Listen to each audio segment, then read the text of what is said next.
तुम मुझे खून दो, मैं तुम्हें आज़ादी दूंगा। बस इसी एक नारे ने पूरे देश में अंग्रेज़ों के खिलाफ इनकलाब पैदा कर दिया। लेकिन 15 अगस्त 1947 को जब हमारा भारत देश आज़ाद हुआ तो तब नेताजी सुभाष चंद्र बोस लापता थे, क्योंकि 18 अगस्त 1945 को जब नेताजी सिंगापुर से मंचूरिया देश जा रहे थे तो बीच रास्ते ताइवान देश में ही उनका प्लेन क्रैश हो गया। और फिर 23 अगस्त 1945 को जापान की मीडिया ने जब ये खबर दुनिया को दी तो तब सभी लोग हैरान थे। बट आज तक ना ही तो हमें उनकी कभी डेड बॉडी मिली और ना ही उनसे रिलेटेड कोई सबूत। लेकिन रुको, असली झटका तो तब लगा जब 2005 में ताइवान की गवर्नमेंट ने दुनिया को ये कहा कि 1945 में उनके यहाँ कोई प्लेन क्रैश हुआ ही नहीं था। आखिर इंडिया के सबसे बड़े फ्रीडम फाइटर्स में से एक हमारे नेताजी सुभाष चंद्र बोस क्या जिंदा थे? अगर हाँ तो वो इतने दिनों तक कहाँ और किस हाल में थे? और अभी तक उनकी डेथ से रिलेटेड कई सारी थियरीज निकल कर आई है, जो कोई उन्हें ज़िंदा ठहराती है तो कोई ये कहती है कि ताइवान प्लेन क्रैश में ही उनकी मौत हो गई थी। आखिर सच्चाई क्या है?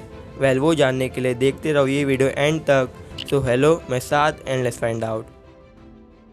23 जनवरी 1897 को उड़ीसा के कटक में मिस्टर बोस का जन्म हुआ। स्कूल लाइफ से ही वो पढ़ाई लिखाई में काफ़ी अच्छे थे। उनके अलावा उनकी फैमिली में 13 और भाई बहन थे। मिस्टर बोस छोटेपन से स्वामी विवेकानंद और रामकृष्ण को अपना रोल मॉडल मानते आए थे और उन्हीं से इंस्पिरेशन लेकर उन्होंने अपनी पढ़ाई से ज़्यादा इम्पोर्टेंस अपने देश को देना ज़रूरी समझा, क्योंकि वो उनके आसपास हो रहे लोगों पर अंग्रेज़ों के जुल्म देखते आ रहे थे और वहीं से उनके अंदर आज़ादी की आग जलने लगी थी। लेकिन यहीं पर एक प्रॉब्लम आ रही थी।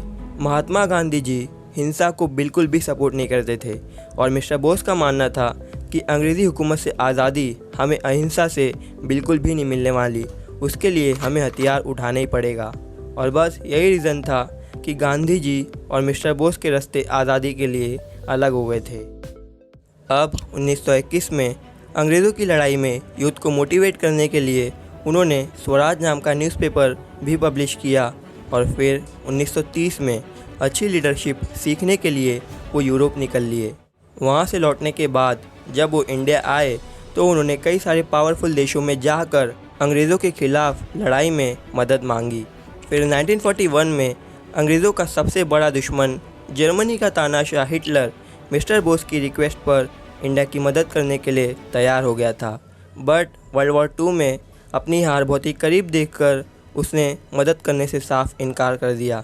बट फिर 1943 में जब वो जापान गए तो वहाँ के प्राइम मिनिस्टर ने मदद के लिए हाथ आगे बढ़ाया और वहीं पर मिस्टर बोस ने इंडियन नेशनल आर्मी यानी कि आज़ाद हिंद फ़ौज की स्थापना भी की, जो आज़ादी के लिए अंग्रेज़ी हुकूमत के ख़िलाफ़ लड़ने वाली थी। और अपनी इसी फ़ौज में लोगों को मोटिवेट और ज़्यादा क्वांटिटी में पार्टिसिपेट करवाने के लिए उन्होंने इस स्लोगन का इस्तेमाल किया, तुम मुझे खून दो, मैं तुम्हें आज़ादी दूंगा। 1945 में जब मिस्टर बोस सिंगापुर में थे तो किसी काम से उन्हें मंचूरिया देश जाना था। अब बात फिर से वहीं पर आ गई। बीच रास्ते ताइवान देश में ही उनका प्लेन क्रैश हो जाता है और लोग ये मानने लगे कि इस घटना में मिस्टर बोस की बहुत ही बुरी तरह से जलकर मौत हो गई। हकीकत जानने के लिए गवर्नमेंट ने एक कमेटी भी बनाई जिसका नाम शानवास कमेटी था, जो काफ़ी खोज करने के बाद इस प्लेन वाली दुर्घटना को सही बताती है। लेकिन उनके छोटे भाई सुरेश चंद्र बोस ने इसे मानने से साफ इनकार कर दिया। 1967 तक गवर्नमेंट ने उनके घर पर नज़र भी रखी कि हो सकता है मिस्टर बोस छिप कर अपनी फैमिली से मिलने आते हो, बट उनका कोई अता पता नहीं था।